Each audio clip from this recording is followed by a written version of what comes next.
Hello అండి, నమస్తే. అందరూ బాగున్నారా? అందరూ బాగుండాలి. అందులో ఈ సుజాత కూడా ఉండాలి. ఎప్పుడు మనం అదే కోరుకుంటూ ఉంటాం.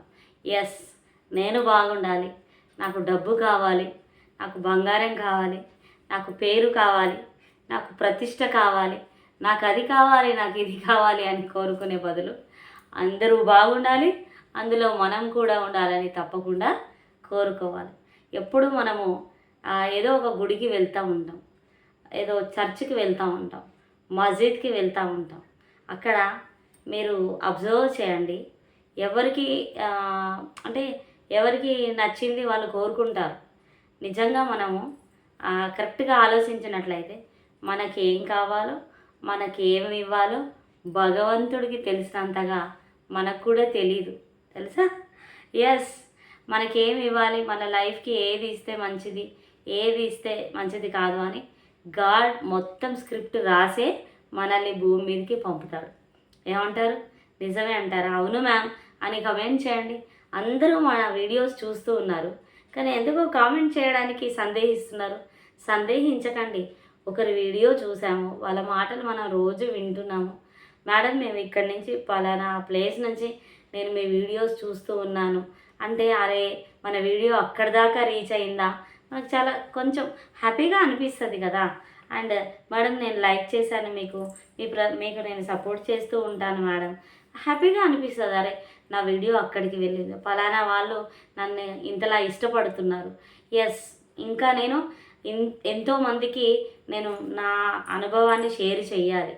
ఎస్, నేను మాట్లాడింది వాళ్ళ నిజ జీవితంలో ఇలా ఉపయోగపడిందంట అని ఇంకొంచెం బూస్టింగ్గా ఉంటుంది. Yes, okay.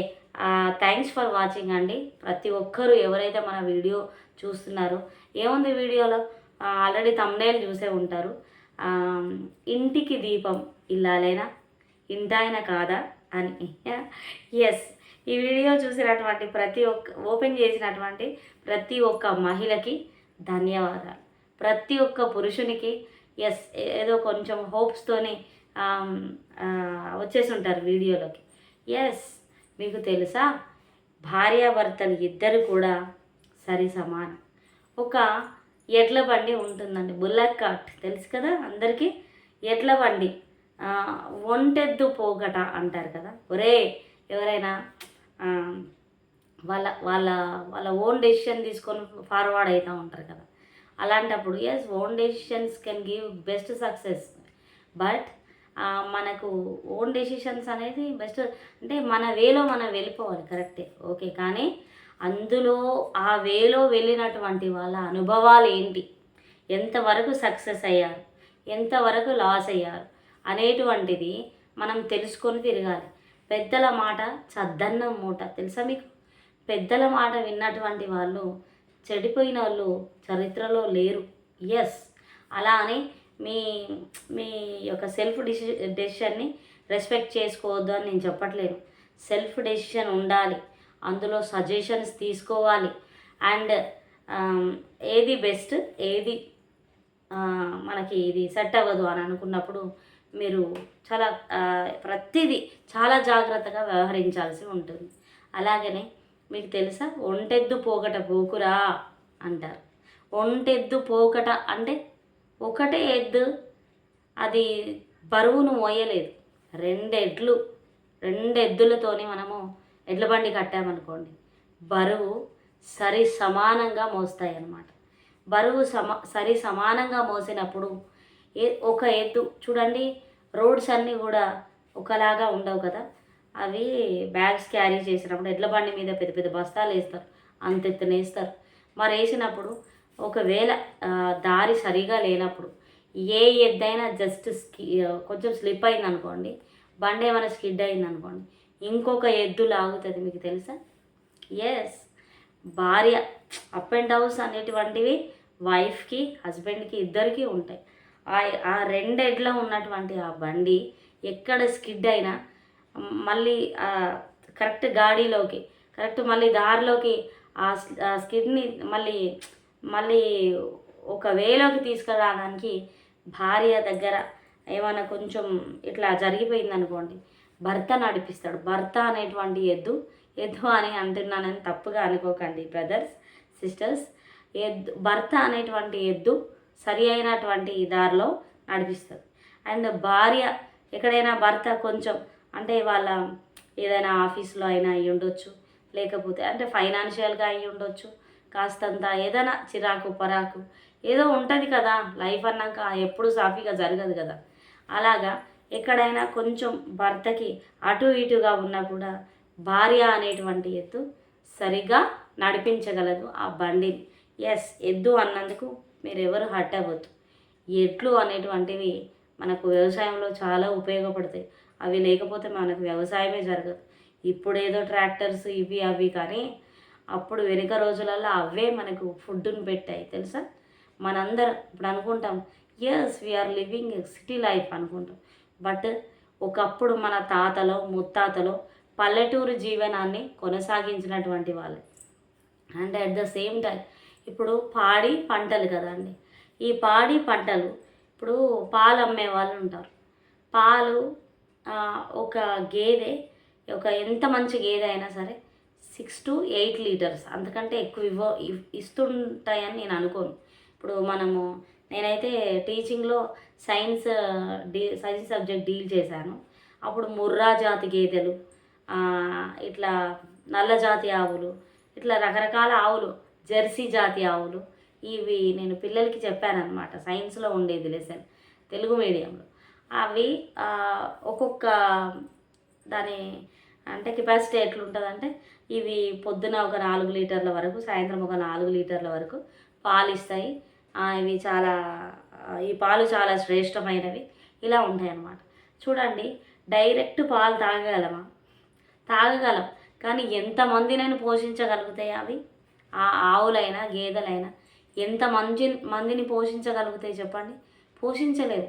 కాబట్టి ఎవరైనా పాల వాళ్ళైనా సరే కాసిన్ని నీళ్ళు తప్పకుండా కలుపుతారనమాట.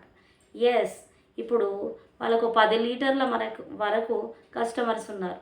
ఇప్పుడు ఒక గేదె మళ్ళీ అది కట్టింది, మీన్స్ అది మళ్ళీ ప్రెగ్నెంట్ అయింది అన్నప్పుడు ఒక 2 లీటర్ల పాలు తగ్గుతూ ఉన్నాయి అనుకోండి, వాళ్ళు ఏం చేస్తారో తెలుసా? ఆ కస్టమర్ని పోగొట్టుకోవద్దు, కాసిన్ని నీళ్ళు కలుపుతారు అన్నమాట. వాళ్ళు ఆ నీళ్లు కలిపిన పాలు లేకపోతే స్వచ్ఛమైన పాలు మన ఇంటి దగ్గర తీసుకొచ్చాక లీటర్ పాలు తీసుకుంటాం. 1/2 లీటర్ పాలు పెరుగు తోడు పెట్టాలి, 1/2 లీటర్ పిల్లలకి పాలు పోయాలి, భార్యాభర్తలు టీ పెట్టుకోవాలి. అందులో నీళ్లు కలవకపోతే ఇల్లు గడుస్తుందా? గడవదు, అస్సలు గడవదు. ఎస్, భార్యాభర్తలు అనేటువంటి వాళ్ళు పాలు నీళ్ళు 2 ఎడ్లు ఉన్నటువంటి బండి సరి సమానమైనటువంటి బరువుని ఎలా మోస్తాయో ఇది కూడా అంతే. అండ్ ఇంకొకటి, చిలుక గోరింక. ఎస్, 2, చిలుక వేరే జాతి, గోరింక వేరే జాతి, బట్ అవి 2 మనకి ఒక చిలుక గోరింక ఎవరినైనా మనం మేడ్ ఫర్ ఈచ్ అదర్ అంటాం కదా. అట్లా ఎవరైనా బాగున్నారు అనుకోండి అన్యోన్యంగా, వాళ్ళని ఏమంటాం? వాళ్ళకేంటి, అన్యోన్యమైనటువంటి దంపతులు, చిలుక గోరింకల్లాగా ఎంత చూడముచ్చటగా ఉన్నారు అంటారు. ఎస్, గోరింక వేరు, చిలుక వేరు. ఎస్, అట్లనే పాలు వేరు, నీళ్లు వేరు, 2 ఎడ్లు వేరు. అర్థమైందా? అలాగనే ఎవరైనా సరే ఇంటికి దీపం ఇల్లాలు ఒకటే అని అనుకోవద్దు. భార్య అన్నీ చక్కబడుతుంది. ఎస్, ఆడవాళ్ళు ప్రతిదీ. ఇప్పుడు నువ్వు 10,000 తీసుకొచ్చి ఇంట్లో ఇచ్చినప్పుడు మీరు ఒక 5,000 ఇంటి ఖర్చులకు ఇస్తారేమో, 5,000 వాళ్ళు ఏదైనా ఖర్చులకి వాడుకుంటారేమో. కానీ అదే భార్య ఒక 5,000 తీసుకొచ్చి ఇచ్చినప్పుడు కూడా చాలా చక్కగా అడ్జస్ట్ చేస్తారండి. ఎస్, ఇంటికి దీపం ఇల్లాలే, కానీ అలా అని ఇంటాయన ఎక్కడా తక్కువ కాదు. ఆ ఇంటాయన లేకపోతే ఆ ఆడవాళ్ళకి ఎంత కష్టంగా ఉంటుందో ఇంట్లో ఇంటాయన లేని ఆడవాళ్ళని అడిగి ఒకసారి తెలుసుకోండి. ఎస్, ఇంటికి దీపం ఇద్దరూను. ఎస్, భార్యాభర్తలు ఇద్దరూ కూడా 2 ఎడ్లు ఉన్నటువంటి బండిని ఎలా లాగుతాయో సంసారాన్ని అలాగనే లాగుతారు. పాలు నీళ్లు ఎలా కలుస్తాయో భార్యాభర్తలు ఇద్దరు కూడా అలాగనే ఒక అందమైనటువంటి ఒక అద్భుతమైనటువంటి ఒక కాఫీ టీ చెయ్యాలన్నా కూడా పాలు నీళ్ళు 2 కలిపితేనే అది అద్భుతమైనటువంటి రుచి కలుగుతుంది అనమాట. అండ్ ఇంకొకటి ఏం చెప్పాను, చిలుక గోరింక, ఇలా అన్నీ కూడా ఇంటికి దీపం ఇద్దరు అని చెప్తున్నారు. ఓకే, థ్యాంక్స్ ఫర్ వాచింగ్ అండి. మీరు లైక్ చేయడం మర్చిపోతే తప్పకుండా లైక్ చేయండి.